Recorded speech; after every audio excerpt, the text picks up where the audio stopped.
you know how hard it is to get an Xbox Series X or PlayStation 5 right now? Of course you do. You've had 30 tabs open for 3 months now trying to secure one of these bad boys, and Walmart.com just ain't cutting it. And yes, I was able to get both consoles on launch day. But don't even give me shit about that, because I had to battle the boss of all motherfucking Karens on the planet of Mustafar to get both consoles. In all seriousness, getting these new consoles has been an absolute nightmare. I mean, who would have guessed launching a new generation of video games in the middle of a global pandemic where everybody's forced to stay at home wasn't a great idea. Everybody's been so hyped up and anxious to get their hands on these two new consoles. But honestly, is there even a reason to really be that hyped up about these systems right now? I've seen all this talk on Twitter about how these consoles should have been delayed. They should have waited to the second half of 2021 to release. Maybe even the first half of 2021 to release. And I gotta say, I do see the reasoning in this. Of course, these consoles are both awesome. I mean, they're absolute powerhouses. The technical improvement in these things is insane for the price you pay. But all I've been playing on my PS5 is PS4 games and streaming like PS2 games on PlayStation Now. At least PlayStation had Demon Souls,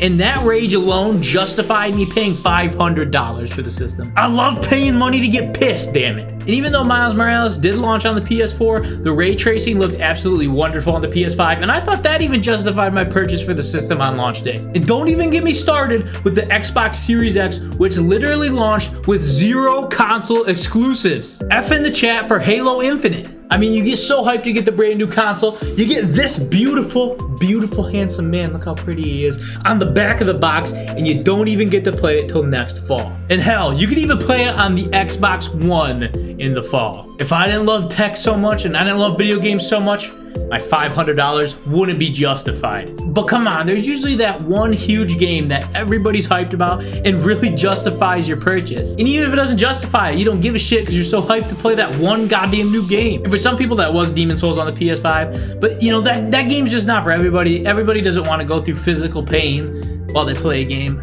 But with the Xbox Series X, yes, games coming out on both the One and Series X for a while is normal. It is consumer friendly, I understand that. But again, man, where is our huge game to get excited for? I mean, seriously, Xbox didn't even have like a Miles Morales or a Breath of the Wild that was available on the predecessor and the new gen. It had nothing. Say I wasn't into the whole Demon Souls thing, and what am I super excited about? I think in time, both these systems will be great with games. I mean, the PS5 has a great slate of games on the way. Hopefully there's not too many delays and they can get them out on time. I think Returnal looks great, which comes out in April. And Horizon Zero Dawn looks wonderful. They just doubled down that will come out later this year. God of War, if it comes out this year, will be absolutely wonderful. But these are like a year after launch, man. I mean, seriously, we could have launched this thing in the fall of 2021 and just had an absolutely stacked release, and that would have gave the manufacturers enough time to really stock up supply on these systems so we wouldn't have all these scalping problems. Because really, inventory has been one of the massive problems, because even if there was a game to get so hyped about, you can't even go out and buy the goddamn system right now. Scalpers! Inventory is really the big problem here, and I understand why it's a problem. Again, we're in a pandemic. Think about all the restrictions the manufacturers have sending those things overseas. They got to go in a warehouse for a while and get the cooties off them. But again, that's why they should have delayed the launch of these systems so they could really build up their stockpile of them so they didn't have this huge issue. I mean, scalpers wouldn't be buying them for $1,000 if anybody could go in a store and get them. And even pre-pandemic world, we had system shortages on launch. I mean, look at the Wii. That really was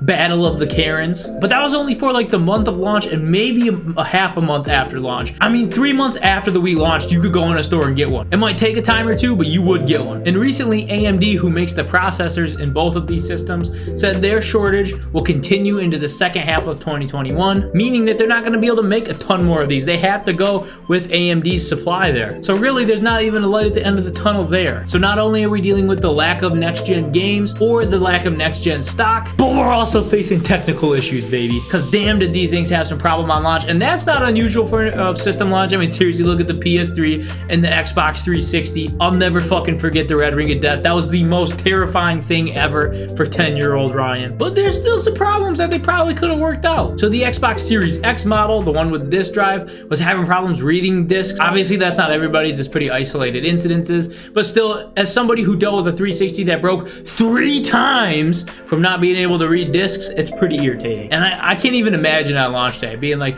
little Jimmy getting home and getting his new system, opening it up, popping in the freaking gears of Halo 5, and the shit doesn't even read. But not only was their disc disk drive errors. At the store I worked at, I had 2 people come in with different issues that their system would just crash games. I mean, we test out the consoles, we turn it on, everything would run fine, but as soon as you boot up a game, it would run for maybe 2 to 3 minutes and then it just crashed. Whether it was disk or download, it just wouldn't run games. And those people had to wait like 2 to 3 weeks for warranty replacements, and that's just not how you want to spend your next gen launch day, baby. In my opinion, the PS5 had way worse issues though on launch. The infamous rest mode glitch was back again. Several users reporting if you put the PS5 into rest mode while running Miles Morales, it'll cause a system breaking bug. And not only was this with Miles Morales, if you used your old PS4 hard drive on the PS5, which Sony said you could do on PS4 games at least, it could cause the same exact issue. Now that was more of a formatting issue, but still, if you went into rest mode, or even if you just tried to play some games with that hard drive attached, your system would just like bug out on you.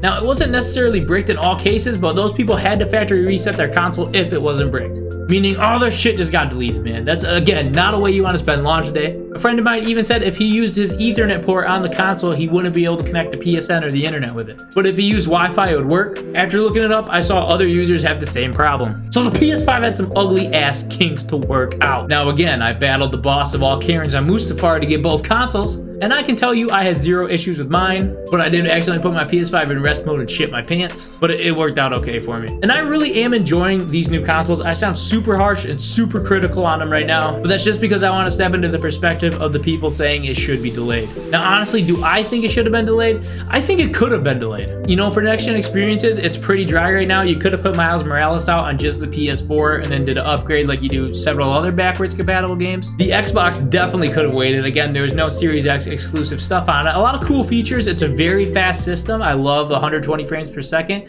but seriously, there's nothing that crazy about it that it needed to launch in November. I think selling these things online only is a nightmare. I understand why you would do it at a time like now, but it's an absolute nightmare. And trying to quickly regain stock of these systems as well with all these restrictions is an absolute nightmare. I just don't think it's worth it. These guys could have seriously stocked up a warehouse, several warehouses full of more systems if they would have even waited like 3 months longer. Now, as somebody privileged enough to have both of them, I'm not super passionate that it should have been delayed, but I can seriously see the argument and I completely understand it. But honestly, at the end of the day, I think all these console launches are usually hot fucking garbage. There's usually like 1 or 2 games that come out with it, you play them and you're like, shit bro, what do I do now? I just spent $500 or $300 on this thing. But let me know what you guys think down in the comments below. Should these systems have been delayed? Should they have just came out when they came out in November? And if you haven't been able to get your hands on the next gen console yet, head on over to Mustafar, fight the scalpers, fight the Karens. Praying for you, baby. I know you can do this. That's all for today. Don't forget to subscribe and leave a like button. It really helps the channel out a lot. And don't forget, I love you all.